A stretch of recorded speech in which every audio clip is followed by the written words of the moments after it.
Welcome to CSEB aspirants. ഇന്ന് നമ്മൾ discuss ചെയ്യുന്നത് 1079/2026 എന്ന ചോദ്യപേപ്പറാണ്. ഫെബ്രുവരി 1, 2026 എക്സാം നടന്നിട്ടുള്ളത് കേട്ടോ. ഓക്കെ, അതിൻ്റെ കോപ്പറേറ്റീവ് ലോയുടെ ക്വസ്റ്റ്യൻസ് ആണ്. ഡീറ്റെയിൽഡ് ആയിട്ടാണ് നമ്മൾ ഡിസ്കസ് ചെയ്യുന്നത്. ഓക്കെ, അപ്പോൾ നമ്മുടെ കോപ്പറേറ്റീവ് ലോയുടെ പെയ്ഡ് കോഴ്സിൽ നമ്മളിതിൻ്റെ PDF അവൈലബിൾ ആണ് കേട്ടോ. ഓക്കെ, അപ്പോൾ നമുക്ക് ചോദ്യങ്ങളിലേക്ക് കിടക്കാം.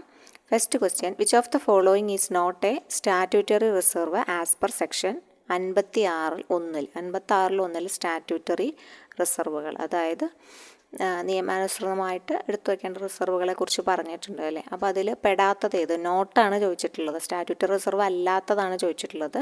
അപ്പോൾ 56(1) സബ്സെക്ഷൻ 1 എന്തൊക്കെയാണ് പറഞ്ഞിട്ടുള്ളതെന്ന് ആദ്യം നമുക്കൊന്ന് പഠിച്ചിട്ട് വരാം. അതിനുശേഷം നമുക്ക് ആൻസർ മാർക്ക് ചെയ്യാം കേട്ടോ. ഓക്കെ, സെക്ഷൻ 56 പറയുന്നത് ഡിസ്പോസൽ ഓഫ് നെറ്റ് പ്രോഫിറ്റ് ആണ്. സെക്ഷൻ 56 എന്താ പറയുന്നത്? Disposal of net profit. Net profit എങ്ങനെയൊക്കെ ഡിസ്പോസ് ചെയ്യാം.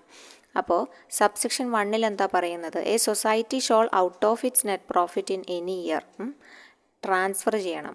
എ ക്ലോസ് ആയിട്ട് പറയുന്നത് transfer an amount not less than ഇത്ര 15% നെറ്റ് പ്രോഫിറ്റ് റിസർവ് ഫണ്ടിലേക്ക് മാറ്റി വെക്കണം എന്നാണ് പറയുന്നത് കേട്ടോ. ഡിസ്പോസലിൻ്റെ നെറ്റ് പ്രോഫിറ്റിൻ്റെ ആദ്യം മാറ്റി വെക്കേണ്ട തുക എന്താണ്? ട്രാൻസ്ഫർ ആണ്. എന്ത് ട്രാൻസ്ഫർ ചെയ്യണം എന്നാണ് പറയണത്? 15% കുറയാത്ത ഒരു തുക റിസർവ് ഫണ്ടിലേക്ക് മാറ്റി വെക്കണം എന്നാണ് പറയുന്നത്. ഓക്കെ, അത് കഴിഞ്ഞ് കഴിഞ്ഞാൽ രണ്ടാമത്തെ ബി ക്ലോസ് ആയിട്ട് പറയുന്നത് അടുത്തത് ക്രെഡിറ്റ് ചെയ്യേണ്ട എമൗണ്ട് നോട്ട് എക്സീഡിങ് 5%, 5% കൂടാത്ത തുകയാണ് കോപ്പറേറ്റീവ് എഡ്യൂക്കേഷൻ ഫണ്ടിലേക്ക് മാറ്റി വെക്കേണ്ടത്. ഓക്കെ, കോപ്പറേറ്റീവ് എഡ്യൂക്കേഷൻ ഫണ്ട് അപ്പോൾ വരുന്നുണ്ട്, അത് ബി ക്ലോസ് ആയിട്ട് വന്നു. സി ആയിട്ട് വന്നിട്ടുള്ളത് 10% net profit to the cooperative member relief fund. Cooperative member relief ഫണ്ടും എന്താണ്? അപ്പോൾ സ്റ്റാറ്റ്യൂട്ടറി റിസർവാണ്, അത് 10% മാറ്റി വെക്കേണ്ടത്. അമെൻമെൻറ്റ് വന്നത് ഡിയിലാണ്, അതായത് ആദ്യം സ്റ്റാറ്റ്യൂട്ടറി അല്ലാതിരുന്നിരുന്ന പ്രൊഫഷണൽ എഡ്യൂക്കേഷൻ ഫണ്ടിനെ ഇപ്പോൾ സ്റ്റാറ്റ്യൂട്ടറി ഫണ്ടായിട്ട് ഉൾപ്പെടുത്തിയിട്ടുണ്ട്. അത് 5% മാറ്റി വെക്കേണ്ടത്. ആരാണത് മെയിൻറ്റെയിൻ ചെയ്യുന്നത്? രജിസ്ട്രാറാണ് മെയിൻറ്റെയിൻ ചെയ്യുന്നത്. ഓക്കെ, അപ്പോൾ ഇത്രയും 4 ABCD എന്ന് പറഞ്ഞിട്ടുള്ള 4 എണ്ണമാണ് സ്റ്റാറ്റ്യൂട്ടറി റിസർവായിട്ട് പരിഗണിക്കുന്നത്. അപ്പോൾ ഏതാണ് 4 എണ്ണം എന്ന് നോക്കാം. സെക്ഷൻ 56 ഡിസ്പോസൽ ഓഫ് നെറ്റ് പ്രോഫിറ്റിലാണ് അതിനെക്കുറിച്ച് പറയുന്നത് എന്ന് ആലോചിക്കുക. അപ്പോൾ 15% കുറയാത്തത് മാറ്റി വയ്ക്കണം റിസർവ് ഫണ്ട്, അതാണ് ഒന്നാമത്തെ. രണ്ടാമത്തെ cooperative education fund. Education fund എത്രയാണ്? നോട്ട് എക്സീഡിങ് 5% മാറ്റി വയ്ക്കേണ്ടത്. മൂന്നാമത്തെ പറയുന്നത് ഏതാണ്? കോപ്പറേറ്റീവ് മെമ്പർ റിലീഫ് ഫണ്ടാണ്, അത് 10% മാറ്റി വയ്ക്കേണ്ടത്. നാലാമത്തെ പറയുന്നത് പ്രൊഫഷണൽ എഡ്യൂക്കേഷൻ ഫണ്ടാണ്, അത് 5% മാറ്റി വയ്ക്കേണ്ടത്. ഓക്കെ, അപ്പോൾ ഈ 4 എണ്ണം നിർബന്ധിതമായി മാറ്റി വയ്ക്കേണ്ട കാര്യങ്ങളാണ്. ഓക്കെ, അപ്പോൾ ഇതിൽ പെടാത്തതാണ് നമ്മൾ മാർക്ക് ചെയ്യേണ്ടത്. അപ്പോൾ കോപ്പറേറ്റീവ് ക്രെഡിറ്റ് സ്റ്റെബിലൈസേഷൻ ഫണ്ട് ഇതിൽ പെട്ടതല്ല. ഓക്കെ, അതാണ് നമുക്കിവിടെ മാറ്റി വയ്ക്കേണ്ടത് കേട്ടോ. Cooperative agricultural credit stabilisation fund കേട്ടോ. കോപ്പറേറ്റീവ് മെമ്പർ റിലീഫ് ഫണ്ട് ഉണ്ട്, പ്രൊഫഷണൽ എഡ്യൂക്കേഷൻ ഫണ്ട് ഉണ്ട്, കോപ്പറേറ്റീവ് എഡ്യൂക്കേഷൻ ഫണ്ട് ഉണ്ട്. മാറ്റി വെക്കേണ്ടത് ഏതാണ്? Agriculture credit stabilisation fund. അത് മാറ്റി വെക്കേണ്ട ഫണ്ട് തന്നെയാണ്, പക്ഷേ സ്റ്റാറ്റ്യൂട്ടറി റിസർവിൻ്റെ ഭാഗമല്ല എന്നേ പറയുന്നുള്ളൂ കേട്ടോ. സ്റ്റാറ്റ്യൂട്ടറി റിസർവായിട്ട് മാറ്റി വെക്കേണ്ട. സെക്ഷൻ 56(1) ABCD എന്ന് പറഞ്ഞ 4 കാറ്റഗറി കൊടുത്തിട്ടുണ്ട്. അതാണ് എന്ത്? സ്റ്റാറ്റ്യൂട്ടറി റിസർവ് എന്ന് പറഞ്ഞാൽ. ഇനി മറ്റ് റിസർവുകളുടെ കാര്യം നമുക്കൊന്ന് നോക്കാം. The balance of the net profit, ബാക്കിയുള്ള നെറ്റ് പ്രോഫിറ്റ് യൂട്ടിലൈസ് ചെയ്യണം താഴെ പറഞ്ഞിട്ടുള്ള കാര്യങ്ങൾക്ക്. എന്തൊക്കെ കാര്യങ്ങൾക്കാണ് യൂട്ടിലൈസ് ചെയ്യേണ്ടത്? പേയ്മെൻറ്റ് ഓഫ് ഡിവിഡൻഡ് കൊടുക്കണം. മെമ്പേഴ്സിനാണ് ഡിവിഡൻഡ് കൊടുക്കുക കേട്ടോ. മെമ്പേഴ്സിന് ഡിവിഡൻഡ് കൊടുക്കുവാൻ ഇത് ഉപയോഗിക്കാം അല്ലേ. അവരുടെ പെയ്ഡ് അപ്പ് ഷെയർ ക്യാപിറ്റലിന് റേറ്റിനനുസരിച്ച് 25% കൂടാൻ പാടില്ല കേട്ടോ. നോട്ട് എക്സീഡിങ്, അപ്പോൾ അതിൻ്റെ മാക്സിമം പെർസെൻറ്റേജാണ് 25 കേട്ടോ. ഡിവിഡൻഡ് എത്രയാണ് കൊടുക്കുക മെമ്പേഴ്സിന്? നോട്ട് എക്സീഡിങ് 25% കൊടുക്കേണ്ടത്. അപ്പോൾ payment of dividend to members on their paid up share capital at such rate not exceeding 25% കൂടാത്ത തുകയാണ് ഡിവിഡൻഡായിട്ട് കൊടുക്കേണ്ടത്. അത് നമുക്ക് ഈ നെറ്റ് പ്രോഫിറ്റിൻ്റെ ബാലൻസിൽ നിന്നും കൊടുക്കാം. അത് കഴിഞ്ഞ് ബി ആയിട്ട് പറഞ്ഞിട്ടുള്ളത് ബോണസ് ടു മെമ്പേഴ്സിന് ബോണസ് കൊടുക്കാം. അപ്പം മെമ്പേഴ്സിന് ഡിവിഡൻഡ് കൊടുക്കാം, അതുപോലെ മെമ്പേഴ്സിന് ബോണസും കൊടുക്കാം. അതിന് ഒക്കെ എന്തുപയോഗിക്കാം? നെറ്റ് പ്രോഫിറ്റിൻ്റെ ബാലൻസ് ഉപയോഗിക്കാം എന്നാണ് പറഞ്ഞിട്ടുള്ളത്. പിന്നെ ഉപയോഗിക്കുന്നതാണ് 7% നമ്മൾ പറഞ്ഞ അഗ്രികൾച്ചറൽ ക്രെഡിറ്റ് സ്റ്റെബിലൈസേഷൻ ഫണ്ട് എന്ന് പറഞ്ഞ ഫണ്ടിലേക്ക് മാറ്റി വയ്ക്കാം. ബാലൻസ് ആണ് കേട്ടോ, നെറ്റ് പ്രോഫിറ്റിൻ്റെ ബാലൻസ് പിന്നെന്താ ചെയ്യേണ്ടത്? 7% net profit to agricultural credit stabilisation ഫണ്ടിലേക്ക് മാറ്റി വെക്കാമെന്ന് പറഞ്ഞിട്ടുണ്ട്. പിന്നെ നാലാമത്തെ ഡൊണേഷനായിട്ട് പറഞ്ഞിട്ടുള്ള ഡൊണേഷൻസ് കൊടുക്കാം. നോട്ട് എക്സീഡിങ് 10% കൂടാൻ പാടില്ല എന്നേ ഉള്ളൂ. അതിൻ്റെ താഴെ വരുന്ന ഡൊണേഷൻസ് നെറ്റ് പ്രോഫിറ്റ്സിൽ നിന്നും മാറ്റി വയ്ക്കാം. ചാരിറ്റബിൾ പർപ്പസിന് പറഞ്ഞിട്ടുള്ള പോലെ എൻഡോമെൻറ്റ് ആക്ട് 1890 സെക്ഷൻ 2 പറഞ്ഞിട്ടുള്ള പോലെ ഉപയോഗിക്കാമെന്ന് പറഞ്ഞിട്ടുണ്ട്. ഇവിടെ പറ്റാത്തൊരു കാര്യം പറഞ്ഞിട്ടുണ്ട്. ഈ balance of net profit utilise ചെയ്യാൻ പാടില്ലാത്തത് എന്താണെന്ന് വെച്ചാൽ payment of bonus to employees, അത് കൊടുക്കാൻ പാടില്ല എന്നാണ് പറഞ്ഞത് കേട്ടോ. അപ്പോൾ പാടാത്ത കാര്യമാണ് നമ്മൾ റെഡിങ്ങിൽ. Except for payment of bonus to employees, എംപ്ലോയീസിന് കൊടുക്കാൻ പാടില്ല. എംപ്ലോയീസിന് എന്ത് കൊടുക്കാൻ പാടില്ല? ബോണസ് കൊടുക്കാൻ ബാലൻസ് ഓഫ് നെറ്റ് പ്രോഫിറ്റ് ഉപയോഗിക്കാൻ പാടില്ല എന്ന കാര്യം കൂടി ഇവിടെ ഒന്ന് ഓർത്ത് വെക്കണം. ബാക്കിയൊക്കെ പാടുന്ന കാര്യങ്ങളാണ് പറഞ്ഞിട്ടുള്ളത്, പറ്റുന്ന കാര്യങ്ങളാണ് പറഞ്ഞിട്ടുള്ളത്, പറ്റാത്ത കാര്യമാണ്. അപ്പോൾ അതുകൊണ്ട് അതൊന്ന് നോട്ട് ചെയ്യണം കേട്ടോ. ഓക്കെ, അപ്പോൾ അത് ഇമ്പോർട്ടൻ്റ് ആണ്, ഒന്ന് നോട്ട് ചെയ്യാം. അപ്പോൾ ഒന്നും കൂടി നമുക്കൊന്ന് റിവൈസ് ചെയ്യാം. 56 ഡിസ്പോസൽ ഓഫ് നെറ്റ് പ്രോഫിറ്റ് ആണ്. 1 എ എന്താ പറഞ്ഞിട്ടുള്ളത്? നോട്ട് ലെസ് ദാൻ 15% റിസർവ് ഫണ്ടിലേക്ക് മാറ്റി വയ്ക്കുക എന്ന് പറഞ്ഞു. ബി ക്ലോസ് ആയിട്ട് പറഞ്ഞിട്ടുള്ള കോപ്പറേറ്റീവ് എഡ്യൂക്കേഷൻ ഫണ്ടാണ്. 5% നോട്ട് എക്സീഡിങ് 5% ആണ് പറഞ്ഞിട്ടുള്ളത്. 10% കോപ്പറേറ്റീവ് മെമ്പർ റിലീഫ് ഫണ്ടാണ്. ഡി പറഞ്ഞിട്ടുള്ളത് 5% പ്രൊഫഷണൽ എഡ്യൂക്കേഷൻ ഫണ്ടാണ്. ഈ 4 ഫണ്ടുമാണ് സ്റ്റാറ്റ്യൂട്ടറി റിസർവായി മാറ്റി വെക്കേണ്ടത്. അത് കഴിഞ്ഞ് ബാലൻസ് ഓഫ് നെറ്റ് പ്രോഫിറ്റ് എന്തിനൊക്കെ കൊടുക്കാം? Payment of dividend to members കൊടുക്കാം, 25% കൂടാൻ പാടില്ല. പേയ്മെൻറ്റ് ടു ബോണസ് ടു മെമ്പേഴ്സിന് ബോണസ് കൊടുക്കാം, അതും കുഴപ്പമില്ല. അത് സ്പെസിഫൈ ചെയ്യുന്ന ബൈലോയിലാണ്. അതിൻ്റെ എക്സ്റ്റെൻഡ് എത്രത്തോളം എക്സ്റ്റെൻഡ് എങ്ങനെയാണ്, മാനർ എന്താണ് എന്നൊക്കെ എവിടെയാണ് സ്പെസിഫൈ ചെയ്യേണ്ടത്? ബൈലോയിൽ പറഞ്ഞിട്ടുണ്ടായിരിക്കും കേട്ടോ. അതിനനുസരിച്ചിട്ടാണ് ചെയ്യുക. വോളിയം ഓഫ് ബിസിനസ്, അവരെത്രത്തോളം അവരുടെ എമൗണ്ട്, വോളിയം ഓഫ് ബിസിനസ് എത്രത്തോളം ചെയ്തു സൊസൈറ്റി ആയിട്ട്, അത് നോക്കിയിട്ടാണ് ബോണസ് കൊടുക്കുക കേട്ടോ. ഓക്കെ, എല്ലാവർക്കും ഒരെണ്ണം ഒരേപോലെ ആവില്ല. അവരുടെ amount or volume of business done by them നോക്കിയിട്ടാണ് ബോണസ് പ്രൊവൈഡ് ചെയ്യുന്നത്. 7% നെറ്റ് പ്രോഫിറ്റ് എവിടേക്ക്? അഗ്രികൾച്ചർ ക്രെഡിറ്റ് സ്റ്റെബിലൈസേഷൻ ഫണ്ടിലേക്ക് മാറ്റി വയ്ക്കണം. ഡൊണേഷൻസ് 10% കൂടാത്ത തുക ഡൊണേഷൻസ് കൊടുക്കാം. അപ്പോൾ അതൊക്കെ കൊടുക്കാം. പക്ഷേ ഏത് കൊടുക്കാൻ പാടില്ല? Payment of bonus to employees കൊടുക്കാൻ പാടുമോ? പാടില്ല കേട്ടോ. അതൊന്ന് നോട്ട് ചെയ്യാം. അപ്പോൾ ഇവിടെ ആൻസറായിട്ട് നമ്മൾ മാർക്ക് ചെയ്തിട്ടുള്ളത് ഏതാണ്? Agricultural credit stabilisation fund statutory റിസർവായിട്ട് മാറ്റി വയ്ക്കുന്നതല്ല. എന്നാൽ ബാലൻസ് ഓഫ് നെറ്റ് പ്രോഫിറ്റ് എന്ന് മാറ്റി വയ്ക്കാവുന്നതാണ്. എത്ര ശതമാനം മാറ്റി വയ്ക്കാം? 7% മാറ്റി വയ്ക്കാമെന്ന് ജസ്റ്റ് പഠിച്ചു വയ്ക്കുക കേട്ടോ. ഓക്കെ, അപ്പോൾ നമുക്ക് രണ്ടാമത്തെ ക്വസ്റ്റ്യനിലേക്ക് കടക്കാം. The financial statements and other statutory statements as required by auditor ആവശ്യം വന്നത്. ഓഡിറ്റിംഗ് നടത്തുമല്ലോ. അപ്പോൾ അതിന് ഫിനാൻഷ്യൽ സ്റ്റേറ്റ്മെൻറ്റ്സും സ്റ്റാറ്റ്യൂട്ടറി സ്റ്റേറ്റ്മെൻറ്റ്സും ഒക്കെ പ്രിപ്പയർ ചെയ്യുന്നത് ആരാണ്? ചീഫ് എക്സിക്യൂട്ടീവ് ആണ് അല്ലേ. ഓഫ് ദ സൊസൈറ്റി വിത്തിൻ എത്ര നാൾക്കകം? From the date of close of the financial year and submit it before the managing committee. എത്ര നാൾക്കകം ഈ ചീഫ് എക്സിക്യൂട്ടീവ് തയ്യാറാക്കി, അതായത് സാമ്പത്തിക വർഷം അവസാനിച്ച് എത്ര നാൾക്കകം തയ്യാറാക്കി അത് മാനേജിംഗ് കമ്മിറ്റി മുമ്പാകെ സമർപ്പിക്കണം എന്നാണ് ചോദ്യം വന്നിട്ടുള്ളത്.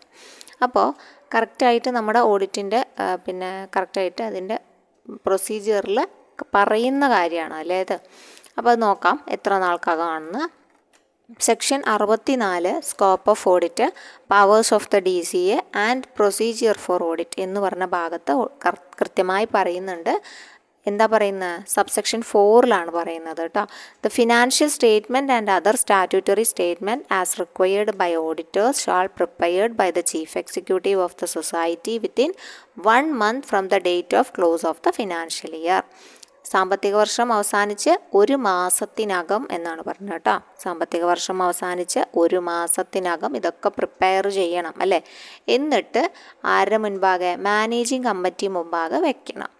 വെച്ചാൽ മാത്രം പോരാ, ഈ ഫാക്റ്റ് ഞാൻ മാനേജിംഗ് കമ്മിറ്റിക്ക് മുമ്പാകെ വെച്ചിട്ടുണ്ട് എന്ന് പറഞ്ഞ വസ്തുത shall be reported to DCA or the persons authorised by him in this behalf. ഒന്നുകിൽ DCAക്ക് റിപ്പോർട്ട് ചെയ്യണം, അല്ലെങ്കിൽ ഇതിനു വേണ്ടി ആരെയാണോ ഏൽപ്പിച്ചിട്ടുള്ളത്, വേറൊരു വ്യക്തിനെ ഏൽപ്പിച്ചിട്ടുണ്ടെങ്കിൽ ആൾക്ക് അവർ റിപ്പോർട്ട് ചെയ്യണം എന്നാണ് പറഞ്ഞിട്ടുള്ളത്. അപ്പോൾ ഇവിടെ ഉത്തരമായിട്ട് വരുന്നത് വിത്തിൻ 1 month ആണ്. 1 month ഉത്തരമായിട്ട് വരുന്നത്. പക്ഷേ അത് റിപ്പോർട്ട് ചെയ്യണം. ആർക്കാണ് റിപ്പോർട്ട് ചെയ്യേണ്ടത് എന്നും കൂടി ഒന്ന് പഠിച്ചു വെക്കണം. DCAക്ക് അല്ലെങ്കിൽ persons authorised by him in this behalf, ഈ ആവശ്യത്തിന് വേണ്ടി ഓതറൈസ് ചെയ്ത വ്യക്തിക്ക് അല്ലെങ്കിൽ വ്യക്തികൾക്ക്. അപ്പോൾ അത് ഒന്ന് ഓർത്ത് വയ്ക്കാം. പിന്നെ 4A എന്താ പറഞ്ഞിട്ടുള്ളത് കേട്ടോ? It shall be the duty of the managing. പിന്നെ പണിയൊക്കെ മാനേജിങ് കമ്മിറ്റിയുടെ കയ്യിലെത്തി അല്ലേ. റിപ്പോർട്ടൊക്കെ ഉണ്ടാക്കി അല്ലെങ്കിൽ ഫിനാൻഷ്യൽ ഡോക്യുമെൻറ്റ്സ്, ഫിനാൻഷ്യൽ സ്റ്റേറ്റ്മെൻറ്റ്സ് ഒക്കെ ഉണ്ടാക്കിയിട്ട് ആര് കൊടുത്തു? നമ്മുടെ ചീഫ് എക്സിക്യൂട്ടീവ് ആരുടെ? മാനേജിംഗ് കമ്മിറ്റി മുമ്പാകെ സമർപ്പിച്ചു.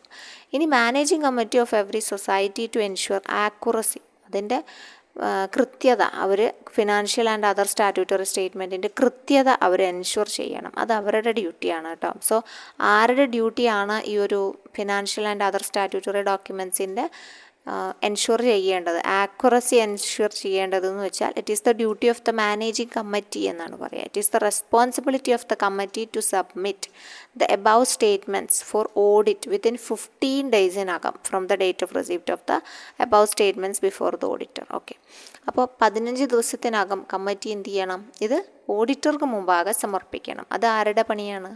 അത് കമ്മിറ്റിയുടെ പണിയാണ്, മാനേജിങ് കമ്മിറ്റിയുടെ പണിയാണ് കേട്ടോ.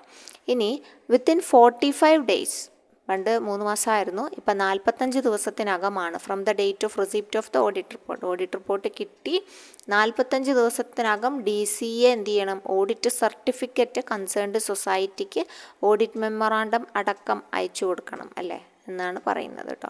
അപ്പോൾ അത് ഡേറ്റ് നമ്മൾ ജസ്റ്റ് മെൻഷൻ ചെയ്തു എന്നേ ഉള്ളൂ, ഒന്ന് ഓർത്തിരിക്കാൻ വേണ്ടി, ഡേറ്റുകളൊക്കെ ഒന്ന് ഓർത്തിരിക്കാൻ. അപ്പോൾ ഇവിടെ വിത്തിൻ 15 ഡേയ്സ് പറയുന്നുണ്ട്. 15 ഡേയ്സ് ആർക്കുള്ള ബാധകമാണ്? മാനേജിങ് കമ്മിറ്റിക്ക് ബാധകമാണ്. ഈ 45 ഡേയ്സ് ബാധകമായിട്ടുള്ളത് ആർക്കാണ്? DCAക്കാണ്. ഓക്കെ, DCA ആണല്ലോ ഓഡിറ്റ് സർട്ടിഫിക്കറ്റ് കൺസേൺഡ് സൊസൈറ്റിക്ക്, കൂടെ ഓഡിറ്റ് മെമ്മറാണ്ടം കൂടി ഉണ്ടാവും. ഇത് രണ്ടും കൂടിയാണ് എന്ത് ചെയ്യുക? കൊടുക്കുക, ഇഷ്യൂ ചെയ്യുക കേട്ടോ. സോ ആ 45 ഡേയ്സ് ആർക്കുള്ളതാണ്? DCAക്കുള്ളതാണ്. ഇനി നമ്മൾ ഓഡിറ്റർക്ക് സമർപ്പിച്ചു എന്ന് പറഞ്ഞു. DC അപ്പോയിൻറ്റ് ചെയ്യുന്ന ഒരാളായിരിക്കും ഓഡിറ്റർ അല്ലേ, ഓൺ ബിഹാഫ് ഓഫ് ഹിം. ആൾക്ക് എല്ലാം ഓഡിറ്റ് ചെയ്യാൻ പറ്റുമോ? പറ്റില്ല. അതുകൊണ്ട് ആൾ വിടുന്ന ആളെയാണ്, അല്ലെങ്കിൽ ആൾ സെലക്ട് ചെയ്യുന്ന പാനലിലുള്ള ഓഡിറ്റേഴ്സ് ആയിരിക്കും ഓഡിറ്റിംഗ് നിർവഹിക്കുന്നത്.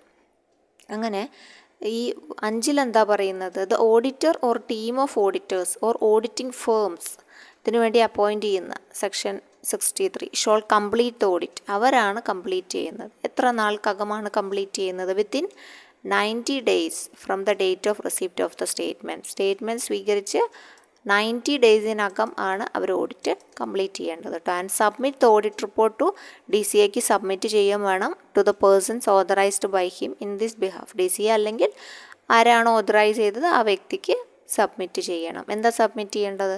ഓഡിറ്റ് ചെയ്തതിൻ്റെ രേഖകൾ അല്ലേ. ഓഡിറ്റ് വിത്തിൻ 90 ഡേയ്സ് ആണ് അവിടെ പറയുന്നത്. അപ്പോൾ 15 ഡേയ്സ് ഓർത്ത് വയ്ക്കുക, 45 ഡേയ്സ് ഓർത്ത് വയ്ക്കുക, 90 ഡേയ്സ് ഓർത്ത് വയ്ക്കുക. ഇനി ഇതൊക്കെ കഴിഞ്ഞാൽ completion of the audit before submission of audit report submit, അതായത് DCAക്ക് സമർപ്പിക്കുന്നതിന് മുമ്പ് തന്നെ ഓഡിറ്റർ അല്ലെങ്കിൽ ആരാണോ ഓഡിറ്റ് ചെയ്തത്, ഓഡിറ്റ് ടീം അല്ലെങ്കിൽ audit firm as the case may B, ആരാണോ അവർ ഡിസ്കസ് ചെയ്യണം ഓഡിറ്റിൻ്റെ ഫൈൻഡിങ്സ് ആരുമായി? മാനേജിങ് കമ്മിറ്റിയുമായിട്ട്. എന്നിട്ട് അവരുടെ റിപ്ലൈ എന്താണെന്ന് വെച്ചാൽ അതും അതിലെഴുതി രേഖപ്പെടുത്തണം എന്നാണ് പറയുന്നത് കേട്ടോ. സോ അതും ഇമ്പോർട്ടൻ്റ് ആണെന്ന് നോട്ട് ചെയ്യാം. On completion of the audit before submission of the audit report DCAക്ക് സമർപ്പിക്കുന്നതിന് മുമ്പായി ഓഡിറ്റിംഗ് നടപടിക്രമങ്ങൾ കഴിഞ്ഞതിന് ശേഷം ഓഡിറ്റർ അല്ലെങ്കിൽ ഓഡിറ്റിംഗ് ടീം അല്ലെങ്കിൽ ഓഡിറ്റിംഗ് ഫേം, ആരാണോ ഓഡിറ്റ് കണ്ടക്ട് ചെയ്തത് ആ entity, shall discuss audit findings, ഇന്ന കാര്യങ്ങൾ കണ്ടെത്തി എന്ന് മാനേജിങ് കമ്മിറ്റിക്ക് മുമ്പാകെ എന്ത് ചെയ്യണം? സ്പഷ്ടമാക്കണം. അത് കഴിഞ്ഞ് അവർ അതിൻ്റെ റിപ്ലൈ എന്ത് ചെയ്യണം? എഴുതും വേണം കേട്ടോ. ഓക്കെ, അപ്പോൾ ഇതൊക്കെയാണ് നമ്മുടെ ഈ ഒരു ഭാഗത്തെ ചോദ്യങ്ങൾ വരാൻ സാധ്യതയുള്ളത്. അപ്പോൾ ഇവിടെ 1 മന്താണ് ഉത്തരമായിട്ട് വരുന്നത്. ഈ 1 മന്തിന് ശേഷം നമ്മൾ പറഞ്ഞത് വിത്തിൻ 15 ഡേയ്സ് ആണ്. അത് മാനേജിങ് കമ്മിറ്റി ഓഡിറ്റർക്ക് വെക്കേണ്ട സമയമാണ്. 45 ഡേയ്സിനകം ഓഡിറ്റർ പണിയൊക്കെ കഴിഞ്ഞ് DCAക്ക് മുമ്പാകെ കൊടുക്കേണ്ടതാണ് 90 ഡേയ്സ്. 90 ഡേയ്സ് ആ പ്രൊസീജിയറിനുള്ളതാണ്. അത് കഴിഞ്ഞ് 45 ഡേയ്സിനകം ആളെന്ത് ചെയ്യണം? അതായത് സർട്ടിഫിക്കറ്റും ഓഡിറ്റ് സർട്ടിഫിക്കറ്റും പിന്നെ ഓഡിറ്റ് മെമ്മറാണ്ടവും കൂടി സൊസൈറ്റിക്ക് കൊടുക്കണം അല്ലേ. അതാണ് പറയുന്നത് കേട്ടോ. അപ്പോൾ അതൊക്കെ ക്ലിയർ ആയെന്ന് വിചാരിക്കുന്നു. അടുത്ത ക്വസ്റ്റ്യൻ വന്നിട്ടുള്ള ഇൻക്വയറിയിലുള്ള ചോദ്യമായിരുന്നു. The inquiry under section 65 complete ചെയ്യേണ്ടത്. പക്ഷേ അവർ ആൻസർ കീ തെറ്റിച്ചാണ് കൊടുത്തിട്ടുള്ളത് അല്ലേ. അവർ 6 മന്ത്സാണ് ആൻസർ കീയിൽ വന്നിട്ടുള്ളത്. പ്രൊവിഷണലല്ലേ വന്നിട്ടുള്ളൂ. ഫൈനൽ വരുമ്പോൾ എന്തായാലും തിരുത്തുണ്ടാവും. നമുക്കത് 4 മന്ത്സ് തന്നെ പഠിക്കാം. അമെൻമെൻറ്റ് വന്ന ഭാഗമല്ലേ, അതുകൊണ്ട് നമുക്ക് 4 മന്ത്സ് പഠിക്കാം. 6 മന്ത്സ് പഴയതാണ്, മാറ്റം ഉണ്ടാവും കേട്ടോ. അത് inquiry under section 65 shall be completed with എത്ര നാൾക്കകം? 4 മാസത്തിനകമാണ് അല്ലേ. സെക്ഷൻ 65 ആണ് ഇൻക്വയറി ബൈ ദ രജിസ്ട്രാർ നടത്തുന്ന ഇൻക്വയറിയാണ് സെക്ഷൻ 65. വളരെ ഇമ്പോർട്ടൻ്റ് ആണ് കേട്ടോ. അപ്പോൾ അതിൻ്റെ കാരണങ്ങളെ കുറിച്ചിട്ടൊക്കെ നോക്കാം. രജിസ്ട്രാർക്ക് ഒന്നെങ്കിൽ സ്വയം on his own motion inquiry ആവാം. അതുപോലെ വിജിലൻസ് ഓഫീസർ എൻക്വയറി ഉണ്ടായിരുന്നു, അത് ഇപ്പോൾ ഒമിറ്റഡ് ആണ് കേട്ടോ. സോ അതിപ്പോൾ ഇല്ല. അപ്പോൾ 3-4 ഓപ്ഷൻ തന്നിട്ട് തെറ്റായത് ഏതെന്ന് ചോദിച്ചാൽ വിജിലൻസ് ഓഫീസറുടെ എൻക്വയറി റിപ്പോർട്ട് പ്രകാരം എൻക്വയറി കണ്ടക്ട് ചെയ്യായിരുന്നു രജിസ്ട്രാർക്ക്. ഇപ്പോൾ ആ ഒരു ക്ലോസ് എടുത്ത് മാറ്റിയിരിക്കുകയാണ്. സോ ഇപ്പോൾ അതില്ല. അത് കഴിഞ്ഞാൽ DCA അപ്പോയിൻറ്റ് ചെയ്യുന്ന DCAക്ക് റിപ്പോർട്ട് കൊടുത്തിട്ടും എന്ത് ചെയ്യാം, എൻക്വയറി കണ്ടക്ട് ചെയ്യാം. അല്ലെങ്കിൽ majority of the members of the committee മുന്നോട്ട് വരണം, ആപ്ലിക്കേഷൻ സമർപ്പിക്കണം. അല്ലെങ്കിൽ not less than 1/3 of the total members of the society or the number of members required. Quorum, general ബോഡിക്ക് ആവശ്യമുള്ള ക്വാറം അതിലേതാണോ കുറവ് അവർ ഒപ്പിട്ടിട്ട് തന്നാലും എന്ത് ചെയ്യാം, എൻക്വയറിക്ക് രജിസ്ട്രാർ തയ്യാറാവും. On an application by the apex society, അതുപോലെ ഫിനാൻസിങ് ബാങ്ക് അല്ലെങ്കിൽ സൊസൈറ്റി മെമ്പറായിട്ടുള്ള ആരെങ്കിലും അങ്ങനെയും ആവശ്യപ്പെടാം. On an application of a society to which the society concerned is affiliated hold an enquiry himself അല്ലെങ്കിൽ ബൈ എ പേഴ്സൺ അല്ലെങ്കിൽ persons authorised by order in writing എഴുതി തയ്യാറാക്കി അങ്ങനെയും കൊടുക്കാം. ഇൻ ടു കോൺസ്റ്റിറ്റ്യൂഷൻ, അവരുടെ കോൺസ്റ്റിറ്റ്യൂഷൻ, വർക്കിംഗ്, ഫിനാൻഷ്യൽ കണ്ടീഷൻ ഇതിനെ കുറിച്ചിട്ട് നോക്കാനാണ് ഇൻക്വയറി നടത്തുന്നത് കേട്ടോ. സോ ആ ഒരു പോയിന്റ് നോട്ട് ചെയ്യുക. Constitution, working and financial condition of the society satisfy ചെയ്യണം, അതാണ് ഉദ്ദേശം. ഇനി രജിസ്ട്രാർ 2 സബ് ക്ലോസിൽ 2 എന്താ പറഞ്ഞിട്ടുള്ളത്, registrar or the person authorised by him under section 1 shall for the purpose of an inquiry under this section എന്ന് പറഞ്ഞിട്ടുണ്ട്. പിന്നെ അതുപോലെ രജിസ്ട്രാർ ഇതിനൊരു പേഴ്സണെ ഓതറൈസ് ചെയ്യും എന്ന് നോട്ട് ചെയ്യുക. The enquiry under this section shall be completed within a period of 4 months. 4 months ആണ്, ഓൾഡ് ആയിരുന്നു 6 months ഉണ്ടായിരുന്നത്, ഇപ്പോൾ 4 months ആണ്. സോ നമുക്ക് അങ്ങനെ തന്നെ പഠിക്കാം കേട്ടോ. 4 months ആണ് ഇപ്പോൾ അതിൻ്റെ കാലാവധി പറഞ്ഞിട്ടുള്ളത്. അത് രജിസ്ട്രാർ ഡിസ്ക്രിയേഷൻ അനുസരിച്ചിട്ടാണ്. And for reasons to be recorded in writing, എന്തെങ്കിലും എക്സ്റ്റെൻഡ് ചെയ്തിട്ടുണ്ടെങ്കിൽ അതിൻ്റെ റീസൺ എഴുതണം. So however that aggregate period എത്ര കൂടാൻ പാടില്ല, 1 year കൂടാൻ പാടില്ല. സോ അതൊന്ന് നോട്ട് ചെയ്യുക. മാക്സിമം ലിമിറ്റ് ചോദിച്ചു കഴിഞ്ഞാൽ 1 year ആണ്. 1 yearൻ്റെ മുകളിലേക്ക് പാടില്ല എന്നാണ് പറയുന്നത്. എൻക്വയറിയുടെ മാക്സിമം ടൈം ലിമിറ്റ് ചോദിച്ചു കഴിഞ്ഞാൽ 1 year ആണ്. 1 yearൻ്റെ ഉള്ളിൽ എന്തായാലും കംപ്ലീറ്റ് ചെയ്യണം. സോ നോർമൽ പറയുന്നത് പീരിയഡ് ഓഫ് 4 months ആണ്. ഇനി എക്സ്റ്റൻഷൻ കൊടുത്തിട്ട് ആൾക്ക് കുറച്ച് സമയം വേണം എങ്കിൽ അത് രജിസ്ട്രാർ ഡിസ്ക്രിപ്ഷൻ അനുസരിച്ചിട്ട് എക്സീഡ് 1 year അത്രേ പറ്റുള്ളൂ. ഓക്കെ, ഇപ്പോൾ ഇവിടെ ആൻസർ ആയിട്ട് വരുന്നത് ഏതായിരുന്നു, 4 months ആണ് കേട്ടോ. The inquiry under section 65 shall be completed within 4 months. ആൻസർക്ക് തിരുത്തും എന്ന് നമുക്ക് പ്രതീക്ഷിക്കാം. അപ്പോൾ നെക്സ്റ്റ് ക്വസ്റ്റ്യൻ വന്നിട്ടുള്ളത്, an order authorising inquiry under section 65 or inspection under section 66, ഒന്നെങ്കിൽ 65 പ്രകാരം അല്ലെങ്കിൽ 66 പ്രകാരം shall not contain which of the following എന്നാണ് ചോദിച്ചിട്ടുള്ളത്. താഴെ പറഞ്ഞിട്ടുള്ള ഏതാണ് ഇല്ലാത്തത് എന്നാണ് ചോദിച്ചിട്ടുള്ളത് കേട്ടോ. ഉള്ളതല്ല, ഇല്ലാത്തതാണ് ചോദിച്ചിട്ടുള്ളത്. അപ്പോൾ നെയിം ഓഫ് ദ അതിൻ്റെ ഓർഡറാണ് കേട്ടോ. ഓതറൈസ് ചെയ്യുന്ന order, inquiry under section 65 or inspection under section 66ൻ്റെ ഓർഡർ, ഓതറൈസ് ചെയ്യുന്ന ഓർഡർ, ഇൻക്വയറി ഓർഡറൈസ് ചെയ്യുന്ന ഓർഡറിൽ എന്തൊക്കെ ഉണ്ടാവുന്നതാണ്. നെയിം ഓഫ് ദ സൊസൈറ്റി ഉണ്ടാവും, name of persons authorised to conduct the enquiry, ആരാണോ അത് കണ്ടക്ട് ചെയ്യുന്നത്, എൻക്വയറി ഇൻസ്പെക്ഷൻ കണ്ടക്ട് ചെയ്യുന്ന ആളുടെ പേരുണ്ടായിരിക്കും. Date of commencement of the enquiry inspection, തുടങ്ങുന്ന തീയതി ഉണ്ടായിരിക്കും. Cost of inquiry or inspection, അതിൻ്റെ ചിലവുണ്ടായിരിക്കും എന്നാണ് പറഞ്ഞിട്ടുള്ളത് കേട്ടോ. അപ്പോൾ നമുക്ക് നോക്കാം. റൂൾ 66 ആണ് ഇതുമായി ബന്ധപ്പെട്ടിട്ടുള്ളത്. Procedure for the conduct and inquiry of inspection എന്ന് പറഞ്ഞിട്ടുള്ളത് ഏതാണ്, റൂൾ 66 ആണുള്ളത്. സോ റൂൾ 66 പ്രത്യേകം പറഞ്ഞിട്ടുണ്ട് sub rule 7 the order in writing for an inquiry under subsection 1 section 68 പ്രകാരം among other things contain the following. ഒന്ന്, നെയിം ഓഫ് സൊസൈറ്റി, എന്താണ് സൊസൈറ്റിയുടെ പേര്, whose affairs are to be inquired into or whose books of accounts are to be inspect ചെയ്ത് ഉറപ്പുവരുത്തണം. Name of the person, ആരാണ് ചെയ്യുന്നത്, inquiry conduct ചെയ്യുന്ന authorise ചെയ്യുന്ന പേഴ്സണിൻ്റെ പേര്. പിന്നെ specific points or points on which enquiry ചെയ്യുമ്പോൾ സ്പെസിഫിക് പോയിൻറ്റുകൾ നോട്ട് ചെയ്യണം.